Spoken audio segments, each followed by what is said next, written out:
পাগলাটে খ্যাপাটে এক অ্যাশেজ শুরু হলো। ইংল্যান্ড অস্ট্রেলিয়ার এই ঐতিহ্যবাহী টেস্ট সিরিজটার বিল্ড আপটা হচ্ছিল অনেক দিন ধরে এবং প্রথম দিনটা নিশ্চিতভাবেই হতাশ করেনি। একদিনে ১৯টা উইকেট। প্রথম ইনিংস শেষে ইংল্যান্ড যখন ১৭২ রানে অল আউট, তখন মনে হচ্ছিল যে ম্যাচে অস্ট্রেলিয়ার আধিপত্য প্রবলভাবে প্রতিষ্ঠিত। কিন্তু দিনের খেলা শেষে ইংল্যান্ডই আবার এগিয়ে, কেননা ১২৩ রানেই অস্ট্রেলিয়ার ৯টা উইকেট তারা তুলে নিয়েছে। অর্থাৎ অস্ট্রেলিয়া এখনো ৪৯ রানে পিছিয়ে, হাতে মাত্র ১ উইকেট নিয়ে। অ্যাশেজের প্রথম টেস্টের প্রথম দিনে ১৯ উইকেটের পতন, এই ঘটনা এই প্রায় ১৫০ বছরের অ্যাশেজের ইতিহাসে কখনো ঘটেনি, কোনোদিনই ঘটেনি। ফলে কিরকম একটা পাগলাটে শুরু এইবারের এই অ্যাশেজটাতে হলো তাতেই বুঝতে পারছেন। এমনিতেই অবশ্য ওই ভিডিওটা করতে একটু দেরি হয়ে গেল এই কারণেই যে বাংলাদেশ আয়ারল্যান্ডের যেই দিনের খেলাটা সেইখানটাতে দেখছিলাম, ওইখানটাতে আমাদের আজকে ভূমিকম্প পুরো বাংলাদেশকেই নাড়িয়ে দিয়েছিল। ওই ম্যাচ শেষে স্টেডিয়াম থেকে মানে দিনের খেলা শেষে স্টুডিওতে এসে সেইটার মোমেন্ট অফ দ্য ডে করেছি। ততক্ষণে আবার প্রবলভাবে চোখ রাখতে শুরু করতে হয়েছে সেই রাইজিং স্টার্স এশিয়া কাপে বাংলাদেশ এবং ভারতের ম্যাচ, এবং সেই যেই ম্যাচ হয়েছে ভাই, ম্যাচের যদি বিবেচনা করেন, নাটকীয়তার বিবেচনা করেন, রোমাঞ্চের বিবেচনা করেন, তাহলে ওইটা তুলনাহীন। এইরকম কোনো কিছু হবারই নয় বাংলাদেশ সুপার ওভারে যেভাবে জিতেছে। কিন্তু অ্যাশেজের ফার্স্ট ডেটাতে quality of cricket, specially fast বোলিংয়ের, পেস বোলিংয়ের, সেইটা তার সকল প্রদর্শনী মেলে ধরেছিল। এই প্রথম দিনটার মোমেন্ট অফ দ্য ডে বের করাটা তাই খুবই খুবই কঠিন আমার কাছে মনে হয়, যেখানে ইংল্যান্ডের জবাব অস্ট্রেলিয়া, অস্ট্রেলিয়ার জবাব ইংল্যান্ড, এইভাবে বললে ব্যাপারটা বোধহয় আরেকটু ভালো হয়। আগুনের জবাব আগুন, মিচেল স্টার্কের জবাব বেন স্টোকস। তাতে আসলে মোমেন্টস অফ দ্য ডে কোনটা? দেখেন, ইংল্যান্ড যখন প্রথমে, আমি যদি পরের অংশ থেকে শুরু করি, ইংল্যান্ড প্রথমে ব্যাটিং করে তারা ১৭২ রানে অল আউট হয়ে গিয়েছে।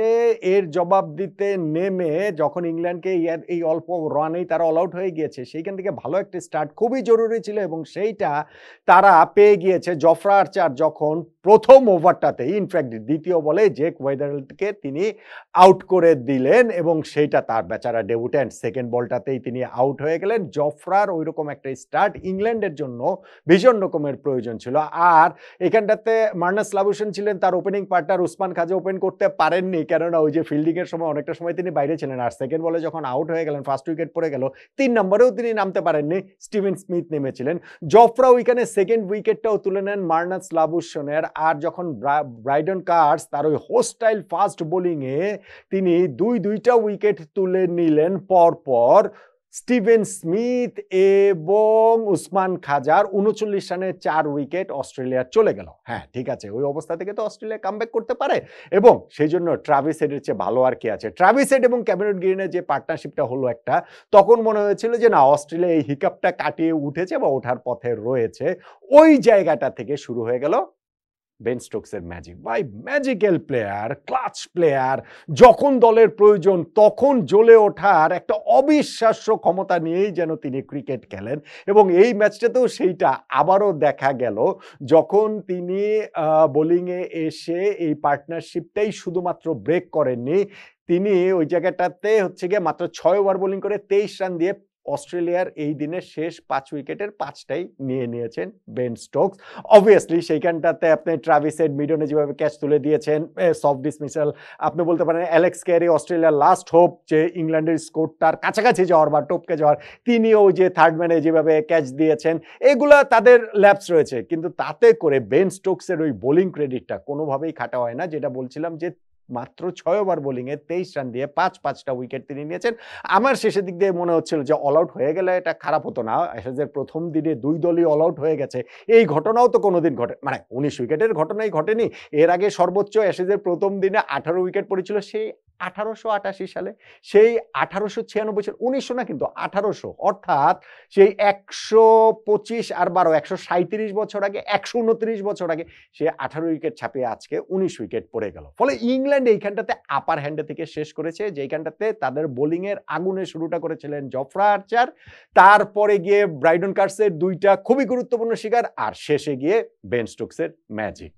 আর প্রথম হাফটা ম্যাচের প্রথম দিনের অ্যাশেজের সেটা হচ্ছে গিয়ে পুরোপুরি মিচেল স্টার্কের। ভাই অস্ট্রেলিয়ার এই ম্যাচটাতে তাদের ইনজুরির কারণে প্যাট কামিন্স নেই, জশ হ্যাজেলউড নেই, অভিজ্ঞ বোলার বলতে মিচেল স্টার্ক, এবং তিনি প্রথম ওভারেই জক ক্রলির উইকেটটা স্লিপে ক্যাচ দিয়ে তিনি আউট হয়েছেন লাস্ট বলটাতে। সেইখানটাতে যেই শুরুর প্রতিশ্রুতিটা দিয়েছেন সেইটা ধরে রেখেছেন, ধারাবাহিকভাবেই ধরে রেখেছেন। শুরুতেই তিনি তিনটা উইকেট তুলে নিয়েছেন। তারপরে ওই জায়গাটা থেকে বেন ডাকেট আর জরুর বেচারা সপ্তম বলে 0 রানে আউট হয়ে গিয়েছেন। অস্ট্রেলিয়ার মাটিতে তার টেস্ট সেঞ্চুরি নেই, এইবারের অ্যাশেজে পাবেন কিনা এইটা নিয়েও একটা বিল্ড আপ ছিল, কিন্তু শুরুটা হচ্ছে গিয়ে যাচ্ছে তাই ব্যবহার হলো। 39 রানে 3 উইকেট ওইখানটাতে হারিয়ে ফেলেছিল ইংল্যান্ড, এবং তারপরে একটা রিকভারি চেষ্টা তারা করেছিল অলিপপ ও হ্যারি ব্রুকের পার্টনারশিপে। সেই পার্টনারশিপটা ব্রেক হয়ে যাওয়ার পর আবারও ইংল্যান্ড কিন্তু পরের দিক দিয়ে গিয়ে আর সেটার সঙ্গে তাল মেলাতে পারেনি। হ্যারি ব্রুক একমাত্র যিনি হচ্ছে গিয়ে 50+ স্কোর করেছেন এই ফার্স্ট ডেটাতে। এরপরেও কিন্তু তারা একটা মোটামুটি কমফোর্টেবল জায়গাতেই ছিল, ওই সেন্সটাতে যে 165 উইকেটে ছিল, সেইখান থেকে শেষ 19টা বলের মধ্যে মাত্র 12 রান যোগ করে 5টা লাস্ট উইকেট তারা হারিয়ে ফেলেছে ইংল্যান্ড। ফলে 5 উইকেটে 160 থেকে 172 রানে অল অফ এ সাডেন তারা অল আউট হয়ে যায়, এবং যেই শুরুটা মিচেল স্টার্ক করেছিলেন শেষটাও মিচেল স্টার্ক করেছেন। 58 রানে 7 উইকেট, তার ক্যারিয়ার সেরা বোলিং তিনি করে দিয়েছেন, এবং মনে হচ্ছিল যে প্রথম দিনের হিরো নিঃসন্দেহে মিচেল স্টার্ক। কিসের কি অ্যাশেজ যে কত নাটকীয়তা জমিয়ে রেখেছে সেইটা পরের হাফটাতে বোঝা গিয়েছে, যেইখানটাতে ইংল্যান্ড প্রবলভাবে কামব্যাক করেছে। দেখুন টেস্টের একদিনে 19 উইকেটের পতন, সেই জায়গাটাতে বোলিং এর ব্যাপারটা তো অসাধারণ বোলিং হয়েছে, সেটা যেমন বলতেই হবে। পার্থের উইকেট ফাস্ট বোলারদের অ্যাসিস্ট করেছে সেটাও বলতে হবে। একই সঙ্গে ব্যাটিংটা আসলে অত ভালো হয়নি সেইটাও বলতে হবে। দুইটা দল, ইংল্যান্ড তো আসলে ওয়ান ডাইমেনশনাল ব্যাটিংটাই তারা করে, অ্যাটাক। অস্ট্রেলিয়ার এই ব্যাটিংটাও আসলে খুবই ভঙ্গুর। অর্থাৎ এই জায়গাটাতে দুই দলের মধ্যে পুরো অ্যাশেজেই হয়তো এমন দেখা যাবে যে ব্যাটিংটা তুলনামূলক একটু ভালো যারা করে তাদের পক্ষেই সেই সম্ভাবনার জায়গাটা থাকবে। সেই একটু ভালো প্রথম দিন শেষে তো গিয়ে দেখা যাচ্ছে যে ইংল্যান্ডই আসলে একটুখানি ভালো, ইংল্যান্ডই আসলে একটুখানি এগিয়ে রয়েছে। এখন এই অ্যাশেজ শুরুর প্রথম দিনটাতে মোমেন্ট অফ দ্য ডে কোনটাকে বলবেন?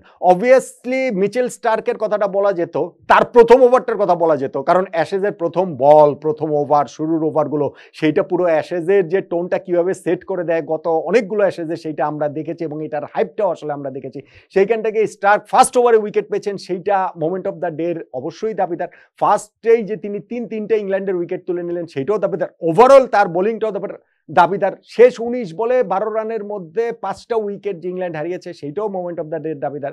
কিংবা ধরেন ইংল্যান্ড তাদের বোলিং এর শুরুতে যে জফরা যে স্টার্টটা করেছেন সেইটার কথাও বলতে পারেন। কিন্তু সবকিছু ছাপিয়ে আমার কাছে মনে হয় দিনের খেলাটা যেইখানে শেষ হয়েছে, যেভাবে শেষ হয়েছে, তাতে করে বেন স্টোকসের bowling, Ben Stokes, magical Ben Stokes, তিনি নিজেকে যেভাবে বোলিংয়ে নিয়ে আসলেন, এবং তারপরেই যে তিনি ওই 5টা উইকেট তুলে নিয়ে অস্ট্রেলিয়াকে পুরোপুরি ব্যাকফুটে যে ঠেলে দিলেন, স্পেশালি ওই প্রথম ব্রেক থ্রুটা তিনি নেয়ার মাধ্যমে, স্পেশালি সেই ট্রাভিস হেডের উইকেটটা, সেইটাই আমার কাছে মনে হচ্ছে প্রথম দিনের খুব পার্টিকুলার কোনো জায়গাটা যদি আমি ধরি, সেটাই মোমেন্ট অফ দ্য ডে।